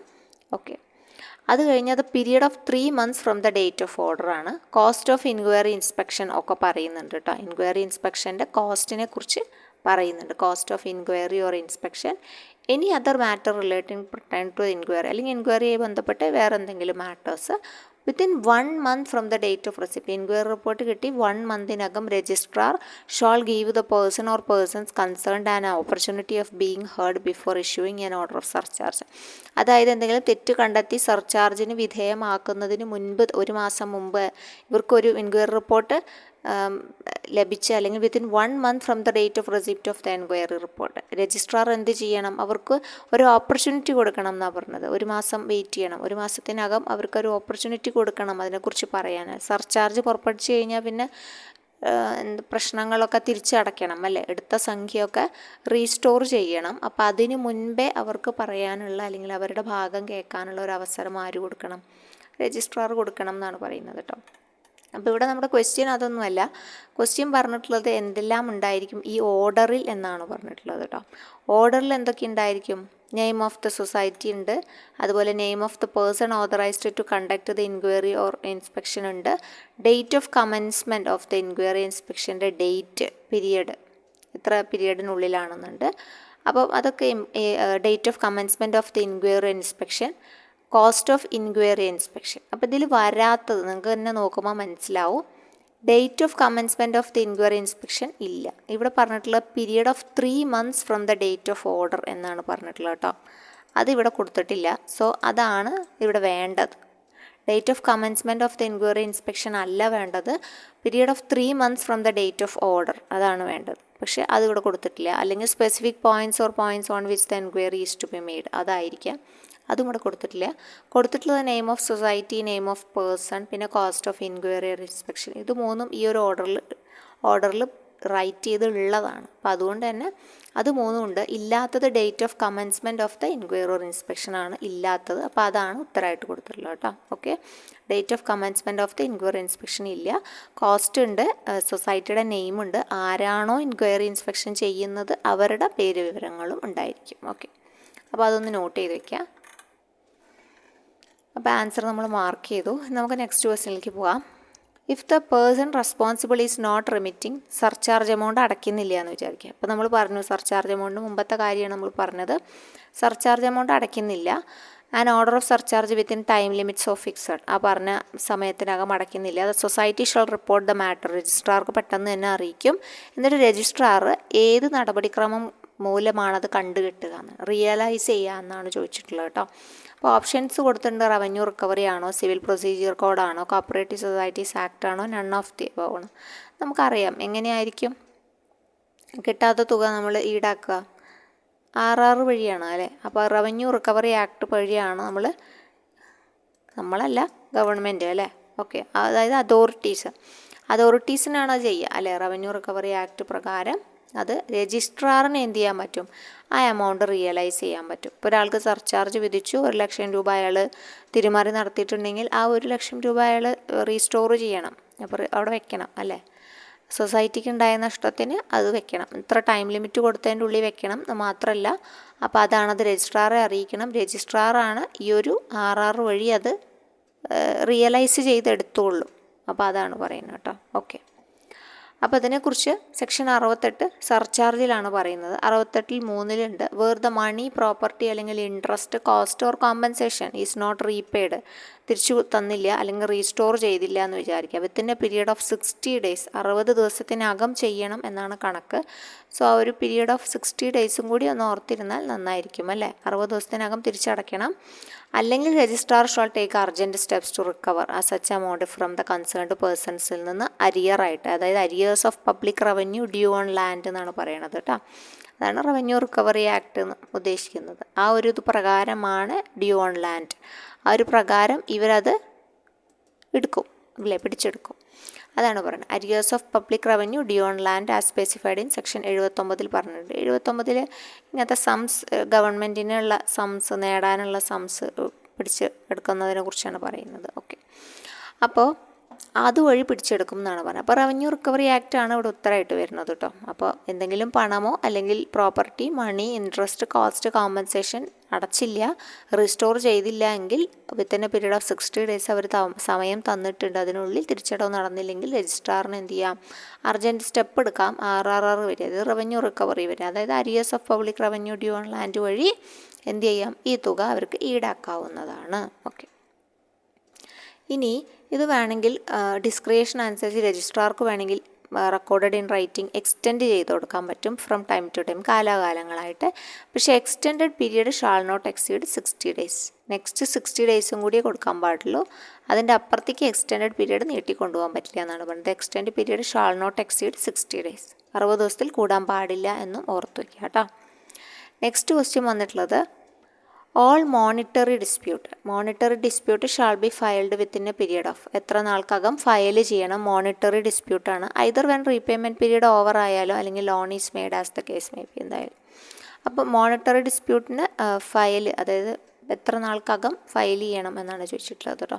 സെക്ഷൻ 69 ഡീറ്റെയിൽ ആയിട്ട് പറയുന്നത് ഡിസ്പ്യൂട്ടുകളാണ്. അതായത് ഡിസ്പ്യൂട്ടുകൾ ടു ബി ഡിസൈഡഡ് ബൈ 2 അതോറിറ്റിയാണ് പറയുന്നത്. ഒന്ന് കോപ്പറേറ്റീവ് ആർബിട്രേഷൻ കോർട്ടും ഒന്ന് രജിസ്ട്രാറും. ഈ 2 പേരാണ് പ്രധാന അതോറിറ്റീസ് ആയി പറയുന്നത്. Disputes to be decided by ഒന്നുകിൽ കോപ്പറേറ്റീവ് ആർബിട്രേഷൻ കോർട്ട് അല്ലെങ്കിൽ രജിസ്ട്രാർ. അപ്പോൾ ഇവിടെ നോക്കേണ്ട ഒരു പോയിന്റ് എന്താണെന്ന് വെച്ചാൽ കോപ്പറേറ്റീവ് ആർബിട്രേഷൻ കോർട്ടിന് കൊടുക്കുന്ന കേസുകൾ എങ്ങനത്തെ കേസുകളാണ് അല്ലേ, അതാണ് പ്രധാനം. അപ്പോൾ ആർബിട്രേഷൻ കോർട്ടിന് എന്താണ്? നോൺ മോണിറ്ററി ഡിസ്പ്യൂട്ടുകളാണ് ആർബിട്രറി കേസിന് കൊടുക്കുക. നോൺ മോണിറ്ററി ഡിസ്പ്യൂട്ടുകൾ ആർബിട്രേഷൻ കോർട്ടിനും. പിന്നെ മോണിറ്ററി ഡിസ്പ്യൂട്ട്സ് കൊടുക്കുന്നത് രജിസ്ട്രാറിനാണ് കേട്ടോ. In the case of monetary dispute കൊടുക്കുന്നത് രജിസ്ട്രാറിനാണ്. ഓക്കെ, ആർബിട്രേഷൻ കോർട്ടും രജിസ്ട്രാറും 2 അതോറിറ്റി പഠിച്ചു വയ്ക്കുക. അതിൽ എല്ലാ മോണിറ്ററി ഡിസ്പ്യൂട്ട്, അതായത് സെക്ഷൻ 3 പറഞ്ഞിട്ടുള്ള എല്ലാ മോണിറ്ററി ഡിസ്പ്യൂട്ടുകളും filed within time limit specified പറയുന്നതാണ്. വിത്തിൻ 3 ഇയേഴ്സ് ഷെഡ്യൂൾ 3 പ്രകാരം വിത്തിൻ 3 ഇയേഴ്സിനുള്ളിൽ ഇതൊക്കെ എന്ത് ചെയ്യണം? ഹാജരാക്കണം. ഓൾ മോണിറ്ററി ഡിസ്പ്യൂട്ട്സുമായി ബന്ധപ്പെട്ടിട്ടുള്ള അത് ഫയൽ ചെയ്യാനുള്ളതാണ് കേട്ടോ. Monetary disputes mentioned in schedule 3 to be filed within time ലിമിറ്റാണ് പറഞ്ഞിട്ടുള്ളത്. Filed within 3 years. ധനപരമായ തർക്കങ്ങളാണ് 3 വർഷത്തിനുള്ളിൽ ഫയൽ ചെയ്യണം എന്നാണ് പറഞ്ഞിട്ടുള്ളത് കേട്ടോ. ഓക്കെ, അപ്പോൾ മോണിറ്ററി ഡിസ്പ്യൂട്ട് കൊടുക്കേണ്ടത് രജിസ്ട്രാർക്കും, നോൺ മോണിറ്ററി ആണെങ്കിൽ കോപ്പറേറ്റീവ് ആർബിട്രേഷനും കോർട്ടിനാണ് കൊടുക്കുക എന്ന് നോട്ട് ചെയ്ത് വെക്കണം. ഓക്കെ, ഇനി നെക്സ്റ്റ് ക്വസ്റ്റ്യൻ നോക്കാം.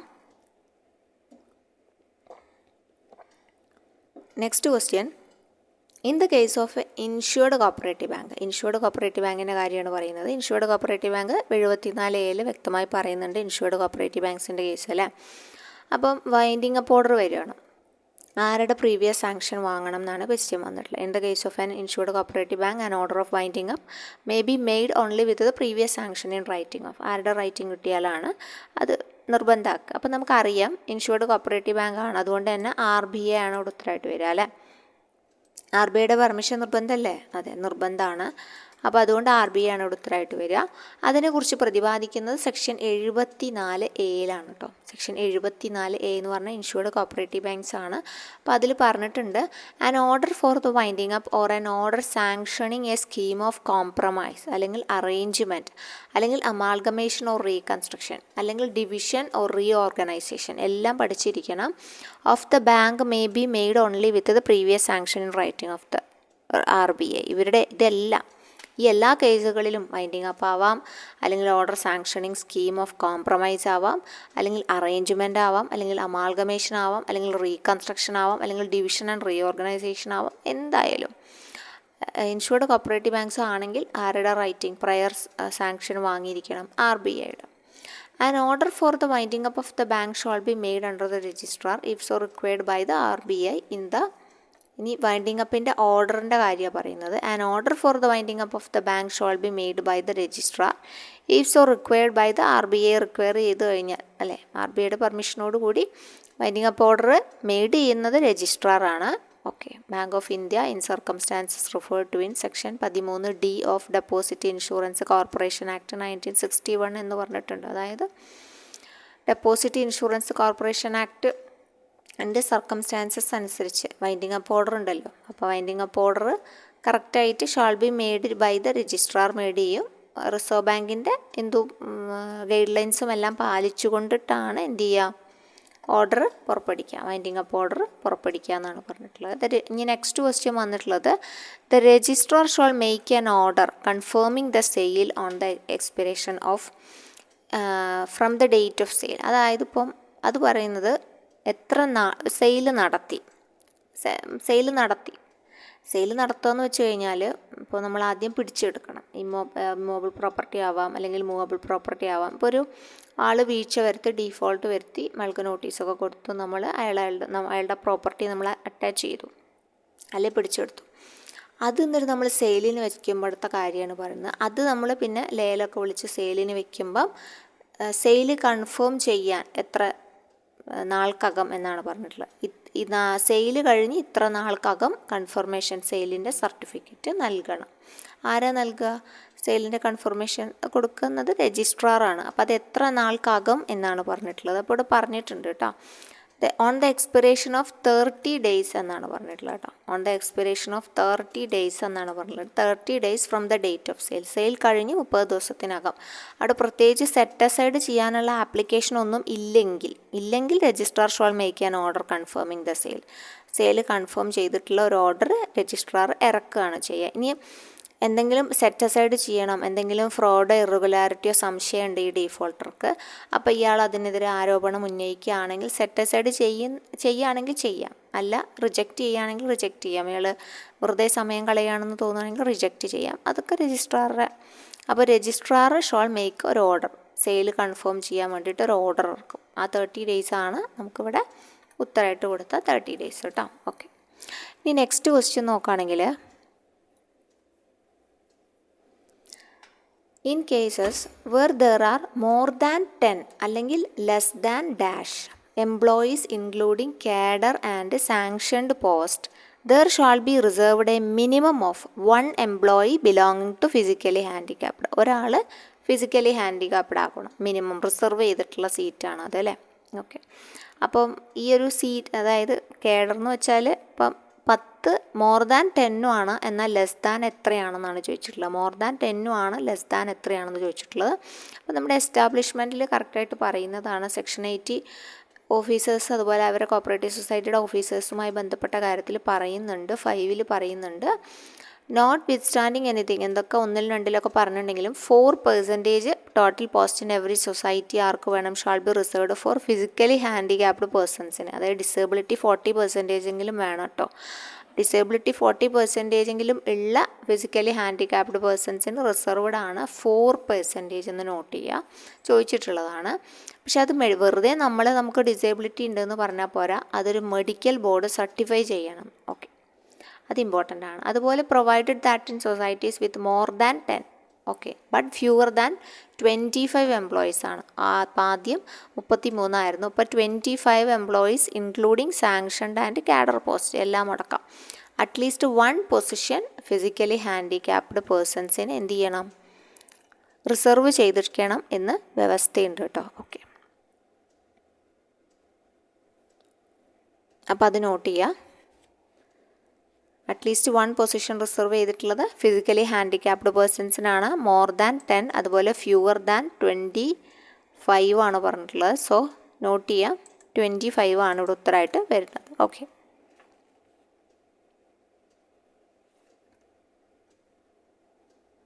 കേട്ടോ, 25. അപ്പോൾ സെക്ഷൻ 80 ക്ലാസിഫിക്കേഷൻ, സെക്ഷൻ 80 വരുന്നത് officers of cooperative society. Section 80 തൊട്ട് 80E വരെ വരും. അപ്പോൾ അതിൽ കറക്റ്റായിട്ട് പറയുന്നുണ്ട് എന്ത് 4% ആർക്ക് കൊടുക്കണം? റിസർവ് ചെയ്യണം ഫിസിക്കലി ഹാൻഡിക്യാപ്ഡ് പേഴ്സൺസിന്. അവരുടെ ഡിസേബിലിറ്റി 40% വേണം കേട്ടോ. ഓക്കെ, അത് ആരാ സർട്ടിഫൈ ചെയ്യേണ്ടത്? ഒരു മെഡിക്കൽ ബോർഡ് സർട്ടിഫൈ ചെയ്യണം എന്ന് പറഞ്ഞിട്ടുണ്ട്. പിന്നെ മോർ ദാൻ 10ഉം ഫ്യൂവർ ദാൻ 25 എംപ്ലോയീസ് ഉള്ള കാഡറിലാണെങ്കിൽ ഒരാൾ അറ്റ്ലീസ്റ്റ് 1 പൊസിഷൻ ആർക്ക് റിസർവ് ചെയ്യണം? ഫിസിക്കലി ഹാൻഡിക്യാപ്ഡ് പേഴ്സൺസിന് റിസർവ് ചെയ്യണം എന്നൊരു ക്ലോസും കൂടി പറയുന്നുണ്ട്. ഓക്കെ, നെക്സ്റ്റ് ക്വസ്റ്റ്യൻ നോക്കാം. Next question, pick out the correct statement pick out ചെയ്യാനാണ് പറഞ്ഞത്. എന്തുമായി ബന്ധപ്പെട്ട സ്റ്റേറ്റ്മെൻ്റ് ആണെന്ന് വെച്ചാൽ application for affiliation to central or apex societies, അതായിരുന്നു ആ ഒരു ടോപ്പിക്. അപ്പോൾ ഒന്നാമത്തെ കൊടുത്തിട്ടുണ്ട്, an application for affiliation shall be in form number 34. Appendix 2 നമ്മുടെ 4 ഫോമിൻ്റെ കാര്യങ്ങളൊക്കെ പറയുന്നത്. Application for affiliation shall be in form number 34 എന്നാണ് പറഞ്ഞിട്ടുള്ളത്. ഇപ്പോൾ 34 അല്ല, ഫോം നമ്പർ 31 ആണ് അവിടെ വരേണ്ടത് കേട്ടോ. Form number 31, application for affiliation shall be in form number 31. 1 of appendix 2 എന്നാണ് വരേണ്ടത്. ഇത് കൺസേൺഡ് സെൻട്രൽ അല്ലെങ്കിൽ അപ്പെക്സ് സൊസൈറ്റി ഷോൾ ഡിസ്പോസ് ചെയ്യുന്നു application for affiliation as specified in subsection 2. 28A അതിനെക്കുറിച്ച് മെൻഷൻ ചെയ്യുന്നതെന്നാണ് പറഞ്ഞത്. അല്ല, നമ്മുടെ 16E കറക്റ്റായിട്ട് പറയുന്നുണ്ട് application for affiliation to central or apex society എന്ന് കറക്റ്റായിട്ട് ഇവിടെ പറയുന്നുണ്ട്. നമ്മുടെ ഈ ഒരു 16E പറയുന്നുണ്ട്. 16E പറയുന്നുണ്ട് an application for affiliation to the central society or apex society form number 31 appendix 2 അത് ഒന്നെങ്കിൽ shall be submitted by registered post or acknowledgement എങ്ങനെയാച്ചാൽ സബ്മിറ്റ് ചെയ്യാം എന്നാണ് പറഞ്ഞത് കേട്ടോ. Application for affiliation to central society or apex society form number 31. ഇനി the concerned central or apex society shall dispose application dispose ചെയ്യുന്നത് ഏതിലാന്ന് വെച്ചാൽ 8A സബ്സെക്ഷൻ 1 സ്പെസിഫൈ ചെയ്തിട്ടുണ്ട് എന്നാണ്. 8A ആണ്. അപ്പോൾ നമുക്ക് ഓപ്ഷനിൽ തന്നിട്ടുള്ളത് 28A ആണ് കേട്ടോ. അപ്പോൾ അതല്ല 8A ആണ് കേട്ടോ. അപ്പോൾ അതും തെറ്റാണ്. പിക്ക് ഔട്ട് ചെയ്യേണ്ടത് കറക്റ്റ് ആയതാണ് പിക്ക് ഔട്ട് ചെയ്യാൻ പറഞ്ഞിട്ടുള്ളത്. പിന്നെ പിക്ക് ഔട്ട് ചെയ്യാനുള്ളത് ഏതാണ്? The societies whose application for affiliation and stand rejected shall have the right to appeal before registrar. അതായത് ഇവർ റിജക്റ്റ് ചെയ്ത് കഴിഞ്ഞാൽ അപ്പീൽ കൊടുക്കാൻ പറ്റും. അത് കറക്റ്റായിട്ട് അടുത്ത ഒരു ഇതിൽ പറയുന്നുണ്ട് കേട്ടോ. Rejected shall have the right to appeal before the registrar as per 8A subsection 3 എന്ന് പറഞ്ഞിട്ടുണ്ട്. സോ അതാണ് ഇവിടെ ആൻസറായിട്ട് വരുന്നത്. ഓക്കെ, അതാണ് ഇവിടെ ആൻസറായിട്ട് വരുന്നത്. അപ്പോൾ നമുക്ക് മൂന്നാമത്തെ ഒരു ഉത്തരം മാത്രമാണ് കറക്റ്റ് ആയിട്ടുള്ളത്. മൂന്നാമത്തെ ഉത്തരമാണ്. അപ്പോൾ ഓൺലി 3 ഈസ് കറക്റ്റ് എന്നാണ് ഉത്തരം വരിക കേട്ടോ.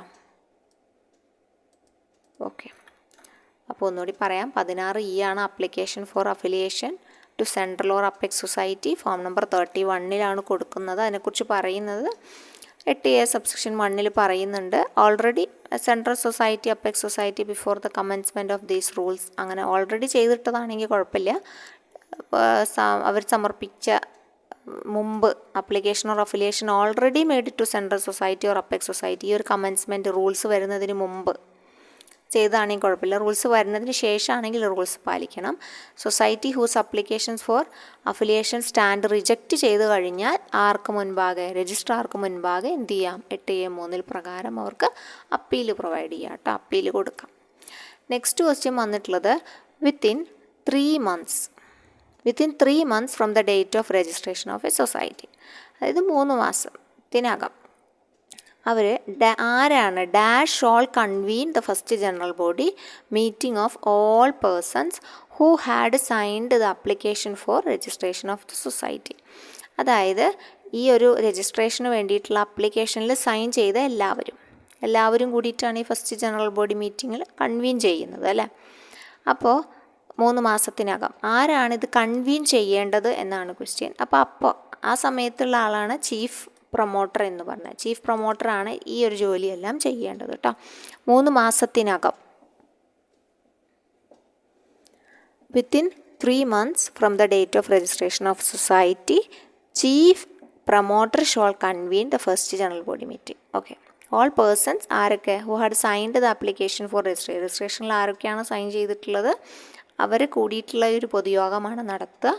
അത് നടത്തുന്നത് ആരാണ്? ചീഫ് പ്രൊമോട്ടറാണ്. ഓക്കെ, അത് പറയുന്നത് റൂൾ 8 പറയുന്നുണ്ട്. ഫസ്റ്റ് ജനറൽ ബോഡി മീറ്റിംഗ് എന്ന് പറഞ്ഞിട്ട് തന്നെ പറയുന്നുണ്ട് കേട്ടോ. Within 3 months from the date of registration of society the chief promoter കൊടുത്തിട്ടുണ്ട്. അപ്പോൾ ഈ ചീഫ് പ്രൊമോട്ടറാണ് എന്ത് ചെയ്യുന്നത്? ഫസ്റ്റ് ജനറൽ ബോഡി വിളിച്ചു ചേർക്കുന്നത് കേട്ടോ.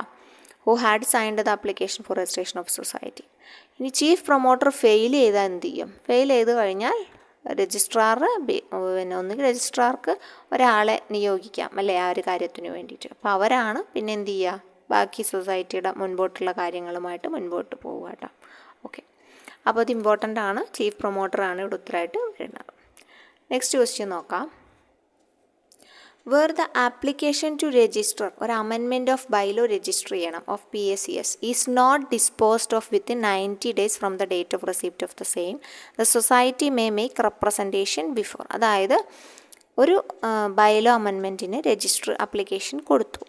രജിസ്റ്റർ ചെയ്യാൻ വേണ്ടിയിട്ടുള്ള അവർ ബൈലോ ഒക്കെ കറക്റ്റ് റെഡിയാക്കി കൊടുത്തു, ആപ്ലിക്കേഷൻ കൊടുത്തു. പക്ഷെ അത് 90 ദിവസത്തിനകം ഡിസ്പോസ് ചെയ്യണം എന്നാണ് സമയക്രമം പറഞ്ഞിട്ടുള്ളത്. പക്ഷെ ഡിസ്പോസ് ചെയ്തില്ല. അങ്ങനെയാണെങ്കിൽ അവരാർക്കാണ് റെപ്രസെൻറ്റേഷൻ ഫയൽ ചെയ്യേണ്ടത് എന്നാണ് ക്വസ്റ്റ്യൻ വന്നിട്ടുള്ളത് കേട്ടോ. ഓക്കെ, അപ്പോൾ അപ്ലിക്കേഷൻ ടു ഈ അമെൻമെൻറ്റ് ഓഫ് ബൈലോയുടെ ഭാഗത്ത് ധാരാളം ക്വസ്റ്റ്യൻസ് വരാറുണ്ട്. സോ നോക്കുക. അപ്പോൾ ആർക്കാണ് റെപ്രസെൻറ്റേഷൻ കൊടുക്കേണ്ടതെന്നാണ് ചോദിച്ചിട്ടുള്ളത്. അപ്പോൾ സെക്ഷൻ 12 റൂൾ 9 പറയുന്ന എല്ലാ കണ്ടീഷൻസും പഠിക്കണം. അമെൻമെൻറ്റ് ഓഫ് ബൈലോയുടെ ഭാഗമാണ് അല്ലേ. Procedure for amendment of bylaw ആണ് റൂൾ 9 പറഞ്ഞിട്ടുള്ളത്. ഇപ്പോൾ രജിസ്ട്രാർ ഈ ഒരു അമെൻമെൻറ്റ് ഓഫ് ബൈലോ രജിസ്റ്റർ ചെയ്യുന്നതിന് മുൻപേ തന്നെ SCUനായിട്ട് ഒന്ന് കൺസൾട്ട് ചെയ്യണം. Bylaws to be amended, apex society or central society. അതുപോലെ CCU ആണെങ്കിൽ CCU, ഫിനാൻസിങ് ബാങ്കിനോടും അവർ ഇൻഡപ്റ്റ് ചെയ്തിട്ടുള്ള ഫിനാൻസിങ് ബാങ്കിനോടും എന്ത് ചെയ്യണം, ഡിസ്കസ് ചെയ്യണം.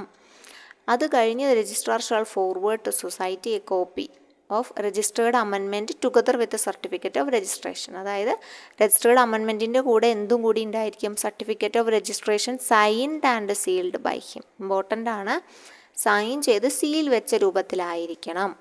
And such certificate shall be, അതാണ് കൺക്ലൂസീവ് എവിഡൻസ് എന്ന് പറഞ്ഞാൽ അമെൻമെൻറ്റ് ഡ്യൂലി രജിസ്റ്റർ ആയി എന്നതിനൊരു വ്യക്തമായ തെളിവുണ്ടല്ലോ, അതാണത്. ഇനി അടുത്ത ക്ലോസ് ആയിട്ട് പറയുന്നത് വെറുതെ രജിസ്ട്രാർ റിഫ്യൂസ് ചെയ്തു to register amendment of bylaw of society ആണെങ്കിൽ he shall communicate the order of refusal together with reasons. എന്തുകൊണ്ട് പിന്നെ റിഫ്യൂസ് ചെയ്തു എന്ന് പറഞ്ഞിട്ടുള്ള ആ ഒരു ഓർഡർ ഉണ്ടല്ലോ, സോ കാരണം കാണിക്കൽ, അത് രജിസ്ട്രാർ 7 ഡേയ്സിനകം ഓർഡർ ടു സൊസൈറ്റിക്ക് അറിയിക്കണം എന്നാണ് പറയുന്നത്. അപ്പോൾ where the registrar refuses to register an amendment of the bylaws of a society he shall communicate, ആ ഓർഡർ ഓഫ് റിഫ്യൂസൽ കമ്മ്യൂണിക്കേറ്റ് ചെയ്യണം ടുഗദർ വിത്ത് റീസൺസ്, എന്തുകൊണ്ട് റിജക്റ്റ് ചെയ്യുന്നു അല്ലെങ്കിൽ റിഫ്യൂസ് ചെയ്യുന്നു എന്നും കൂടി എഴുതണം. വിത്തിൻ 7 ഡേയ്സിനകമാണ് കൊടുക്കേണ്ടത്. ഇനി an application to register an amendment of the bylaws of a society disposed by the registrar, നമ്മൾ ക്വസ്റ്റ്യനിൽ കണ്ടു, വിത്തിൻ 90 ഡേയ്സിനകമാണ് ഡിസ്പോസ് ചെയ്യേണ്ടത്. സോ അതും ഇമ്പോർട്ടൻ്റ് ആണ്, പഠിച്ചു വയ്ക്കുക, വിത്തിൻ 90 ഡേയ്സ് കേട്ടോ. അത് കഴിഞ്ഞാൽ where an application to register an amendment of the bylaws of a society is not disposed within the time specified, നമുക്ക് റെപ്രസെൻറ്റേഷൻ കൊടുക്കാം എന്ന് പറഞ്ഞു. ആർക്കാണ് റെപ്രസെൻറ്റേഷൻ കൊടുക്കുന്നത്? Before the registrar of cooperative society. രജിസ്ട്രാർക്ക് എന്ത് ചെയ്യാം, ഇത് കൊടുക്കാം, അമെൻമെൻറ്റ് തിരസ്കരിച്ചു എന്നും പറഞ്ഞിട്ട് അല്ലേ, ഡിസ്പോസ് കറക്റ്റ് സമയത്ത് ചെയ്തില്ല എന്നും പറഞ്ഞിട്ട് അപ്ലിക്കേഷൻ കൊടുക്കാം. If the application to register the amendment of the bylaw is to be made to the person അല്ലെങ്കിൽ whom the powers of registrar is conferred, registrar confer ചെയ്ത് കൊടുക്കുന്ന ആൾക്കും കൊടുക്കാം. ബിഫോർ ദ ഗവൺമെൻറ്റിന് കൊടുക്കാം, അതായത് application registration amendment of bylaw is made, രജിസ്ട്രാറാണ് ചെയ്യാത്തതെങ്കിൽ രജിസ്ട്രാറിൻ്റെ തൊട്ട് മുകളിലുള്ള ഗവൺമെൻറ്റിന് കൊടുക്കാം. ഇനി രജിസ്ട്രാറിന് 2 വിധമുണ്ട്, അപ്പോൾ അതിൽ അതിനനുസരിച്ചിട്ട് ആർക്കാണോ വേണ്ടതെന്ന് നമ്മൾ തീരുമാനിച്ച് കൊടുക്കുക. And the registrar or the government as the case may be, രജിസ്ട്രാർക്ക് അല്ലെങ്കിൽ ഗവൺമെൻറ്റിന്. Shall within 60 days from the date of receipt of such representation issue direction to authority concerned to dispose of the same. ഇവർ കൊടുത്തു കഴിഞ്ഞാൽ 60 ഡേയ്സിനകം അവർക്ക് അതിന് എന്ത് ചെയ്യണം, ഡയറക്ഷൻസ് കിട്ടണം അല്ലേ. ഈ അതോറിറ്റിയോട് കറക്റ്റായിട്ട് ഒന്നുകിൽ അമെൻമെൻറ്റ് ചെയ്ത് കൊടുക്കൂ എന്ന് പറയും. അതാണ് 60 ഡേയ്സിനകം ഇത് സ്വീകരിച്ച് 60 ഡേയ്സ് ഈ റെപ്രസെൻറ്റേഷൻ സ്വീകരിച്ച് 60 ഡേയ്സിനകം ഡയറക്ഷൻസ് ഇഷ്യൂ ചെയ്യണം എന്നാണ് പറഞ്ഞിട്ടുള്ളത് കേട്ടോ. ഡയറക്ഷൻസ് ഇഷ്യൂ ചെയ്യണം. അതുപോലെയാണ് പ്രൊസീജിയർ ഫോർ അമെൻമെൻറ്റ് ഓഫ് ബൈലോയിലുള്ളത് തന്നെയാണ്. Every proposal for bylaw 2/3 majority members present and voting വേണം. അത് ആ റെസൊല്യൂഷൻ പാസ്സാക്കിയത് രജിസ്ട്രാർക്ക് ഫോർവേഡ് ചെയ്യും വേണം. അതിൻ്റെ സമയപരിധിയാണ് വിത്തിൻ 1 മന്ത്. ആ ജനറൽ ബോഡി കൂടി 1 മന്തിനകം എന്ത് ചെയ്യണം, within 1 month from the date of the general body meeting എന്ന് പറഞ്ഞിട്ടുണ്ട്. ഓക്കെ, ഇനി നെക്സ്റ്റ് ക്വസ്റ്റ്യൻ വന്നിട്ടുള്ളത് every application made to the registrar for the registration of amendment shall be signed by, ആരാണ് സൈൻ ചെയ്യേണ്ടതാണ്. അതായത് എവറി ആപ്ലിക്കേഷൻ, എല്ലാ ആപ്ലിക്കേഷനും registration of amendment shall be signed by എന്നാണ് ചോദിച്ചിട്ടുള്ളത്. ആര് സൈൻ ചെയ്യണം എന്നാണ് ചോദിച്ചിട്ടുള്ളത്. അപ്പോൾ അതിനെക്കുറിച്ച് പറയുന്നുണ്ട് റൂൾ 50. അപ്പോൾ റൂൾ 50 കുറച്ച് കണ്ടീഷൻസൊക്കെ നമ്മൾ നേരത്തെ ക്വസ്റ്റ്യനിൽ പഠിച്ചു, അതേപോലത്തെ കണ്ടീഷൻസ് തന്നെയാണ് ബാക്കി. അപ്പോൾ കുറച്ചേ ഉള്ളൂ, അത് മാത്രമേ എടുത്തിട്ടുള്ളൂ കേട്ടോ. പ്രൊസീജിയർ ഫോർ അമെൻമെൻറ്റ് ഓഫ് ബൈലോയിൽ പറയുന്നുണ്ട് every application made to the registrar for the registration of amendment shall be signed by the secretary and 2 members of the committee എന്ന് പറയുന്നുണ്ട് കേട്ടോ. സെക്രട്ടറിയും 2 മെമ്പേഴ്സും കമ്മിറ്റി മെമ്പേഴ്സും അവരാണ് അവിടെ എന്ത് ചെയ്യുക, സൈൻ ചെയ്യേണ്ടത്. ഓക്കെ, അപ്പോൾ ഇമ്പോർട്ടൻ്റ് ആണ് secretary and 2 members of the committee secretary and 2 members of the committee. Okay, secretary and 2 members of the കമ്മിറ്റിയാണ് അപ്ലിക്കേഷന് മേൽ രജിസ്ട്രാർ മെയ്ഡ് ചെയ്തു. For the registration of amendment shall be sign ചെയ്യേണ്ടത്. Okay, next question വന്നിട്ടുള്ളത് no member of the society shall be ineligible for being elected as a member of the committee of the society if he is a near relative of paid employee. Paid എംപ്ലോയിയുടെ near റിലേറ്റീവ്സിന് എന്ത് ചെയ്യാൻ പാടില്ല? Committee member ആവാൻ പറ്റില്ല കേട്ടോ. Committee member ആവാൻ പറ്റില്ല എന്ന് പ്രത്യേകം വ്യവസ്ഥയുണ്ട്. അപ്പോൾ ഒരു പെയ്ഡ് എംപ്ലോയി, അവിടെ പെയ്ഡ് എംപ്ലോയിയുടെ ആരാവാൻ പാടില്ല? ക്ലോസ് റിലേറ്റീവ് ആവാൻ പാടില്ല എന്നവിടെ വ്യവസ്ഥയുണ്ട്. അപ്പോൾ ഈ ക്ലോസ് റിലേറ്റീവിൽ ആരൊക്കെ പെടുമെന്നാണ് ചോദിച്ചിട്ടുള്ളത്. Disqualification of membership of committee എന്ന് പറഞ്ഞ റൂൾ 44 പറയുന്നുണ്ട്. ഓക്കെ, ആരൊക്കെ ഡിസ്ക്വാളിഫൈ ആവുന്നില്ല. സെക്ഷൻ 28 പ്രകാരം ഡിസ്ക്വാളിഫിക്കേഷൻ സംഭവിക്കും. അതുപോലെ നിയർ റിലേറ്റീവ് ആണെങ്കിൽ സംഭവിക്കും. വേറെയും കുറച്ച് കണ്ടീഷൻസ് പറഞ്ഞിട്ടുണ്ട്. അപ്പോൾ ഇവിടെ നോക്കാം നമുക്ക് ആരൊക്കെയാണ് നിയർ റിലേറ്റീവ്സ് എന്ന് നോക്കാം. ഹസ്ബൻഡ്, അതുപോലെ വൈഫും സണ്ണ്, ഫാദറും ഡോട്ടർ ഇൻ ലോ കൂട്ടിച്ചേർത്താണ് കേട്ടോ. വൈഫ്സിൻ്റെ ഹസ്ബൻഡിൻ്റെ സിസ്റ്റർ, അതുപോലെ വൈഫ്സിൻ്റെ ഹസ്ബൻഡിൻ്റെ ബ്രദറും ഒക്കെ എന്താണ് നമുക്ക് ഫാമിലിയെ റിലേറ്റീവ്സ് ആയിട്ട് കണക്കാക്കുന്നതാണ്. അപ്പോൾ ഇവരൊക്കെ വന്നാലും അവർക്ക് കമ്മിറ്റി മെമ്പർ ആവാൻ പറ്റില്ല, അയോഗ്യരാക്കപ്പെടും എന്നാണ് പറയുന്നത്. ഡോട്ടർ, ബ്രദർ, മദർ, ബ്രദേഴ്സ്, സിസ്റ്റേഴ്സിൻ്റെ ചിൽഡ്രൻ, അങ്കിള്, മെറ്റേണൽ ആണെങ്കിൽ കേട്ടോ, അങ്കിള് മെറ്റേണൽ മാതാവിൻ്റെ ഭാഗത്തു നിന്നുള്ളതാണെങ്കിൽ, ഫാദർ ഇൻ ലോ, അതുപോലെ mother in law, sister, son in law, ഇതൊക്കെ ഉണ്ട്. സ്റ്റെപ്പുകളൊന്നും പറ്റില്ല എന്നും താഴെ പറയുന്നുണ്ട് കേട്ടോ. അതായത് brother and sister will not include step ബ്രദറും step sister, half brother, half sister ഒന്നും പറ്റില്ല എന്ന് പറഞ്ഞിട്ടുണ്ട്. ഓക്കെ, അപ്പോൾ ഇവിടെ ഓപ്ഷൻസിൽ നമുക്ക് സെലക്ട് ചെയ്യാൻ പറ്റുന്നത് സ്റ്റെപ്പ് മാത്രമേ ഉള്ളൂ. ഇവരൊക്കെ ഉണ്ട്, സ്റ്റെപ്പ് മാത്രം തന്നിട്ടില്ല, സ്റ്റെപ്പ് സൺ. അപ്പോൾ അതുകൊണ്ട് തന്നെ അതാണ് ഇവിടെ ഉത്തരമായിട്ട് വരിക കേട്ടോ. നിയർ റിലേറ്റീവ് അല്ലാത്തതെന്ന് വെച്ചാൽ സ്റ്റെപ്പ് സൺ ആണ് നിയർ റിലേറ്റീവ് അല്ലാത്ത, ബാക്കിയൊക്കെ നിയർ റിലേറ്റീവ് ആണ്. അപ്പോൾ നിയർ റിലേറ്റീവ്സ് ആരൊക്കെയാണെന്ന് ജസ്റ്റ് ഒന്ന് പഠിച്ചു വയ്ക്കാം. നെക്സ്റ്റ് ക്വസ്റ്റ്യൻ വന്നിട്ടുള്ളത് the committee shall meet at least dash days in advance of the date of expiration of its term and pass a resolution fixing the date, time, place for the conduct of election to the committee.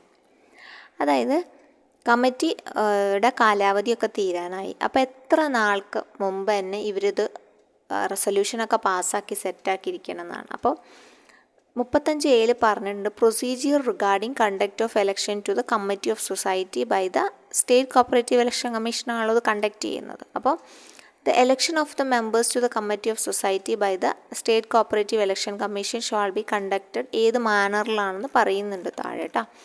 അതിൽ നമ്മൾ കുറേ മാനേഴ്സിനെ കുറിച്ച് പറയുന്നുണ്ട്. ഇവിടെ നമ്മൾ ആദ്യമായിട്ട് പറയുന്നത് തന്നെയാണ് ഈ point. The committee shall meet at least 60 days prior to the date of expiration.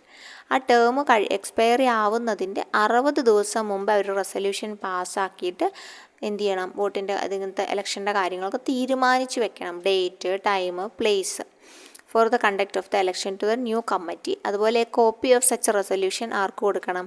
State cooperative election കമ്മീഷന് രജിസ്റ്റേർഡ് പോസ്റ്റായിട്ടോ ഇലക്ട്രോണിക് മീഡിയ വഴിയോ അല്ലെങ്കിൽ within a week through the രജിസ്ട്രാറിലൂടെ ആണെങ്കിൽ കുറച്ച് പതുക്കെയാണ്, പക്ഷെ എന്നാലും വിത്തിൻ എ വീക്കിൽ എത്തണം എന്നുള്ള രീതിക്ക് രജിസ്ട്രാറിലൂടെയും കൊടുക്കാം. ഏത് മോഡ് വേണമെങ്കിലും ഉപയോഗിക്കാമെന്നാണ് പറയുന്നത് കേട്ടോ. അപ്പോൾ 60 days ആണ് ഇവിടെ ഉത്തരമായിട്ട് വരുന്നത്. 60 days ആണ് ഇവിടെ ഉത്തരമായിട്ട് വരിക. ഓക്കെ, അപ്പോൾ 15 question ആണ് എന്തുള്ളത്, നമുക്ക് 15 question ആണുള്ളത്. അപ്പോൾ നിങ്ങൾക്ക് അത്യാവശ്യം ക്ലിയർ ആയെന്ന് വിചാരിക്കുന്നു അല്ലേ. അപ്പോൾ നമ്മളിതിൻ്റെ എന്ത് ചെയ്യാം, നോട്ട് നമ്മൾ നമ്മുടെ പെയ്ഡ് ഗ്രൂപ്പിൽ കേട്ടോ, കോപ്പറേറ്റീവ് ലോ പഠിപ്പിക്കുന്ന പെയ്ഡ് ഗ്രൂപ്പിൽ പ്രൊവൈഡ് ചെയ്യുന്നതായിരിക്കും. അപ്പോൾ ഇങ്ങനെ റെഫർ ചെയ്ത് നിങ്ങൾ കൂടുതൽ ക്വസ്റ്റ്യൻസ് കണ്ടെത്തി പഠിക്കുക കേട്ടോ. ബാക്കി വേറൊരു ക്വസ്റ്റ്യൻ പേപ്പറുമായിട്ട് ഡിസ്കഷനായിട്ട് നമുക്ക് അടുത്ത ക്ലാസ്സിൽ കാണാം. താങ്ക്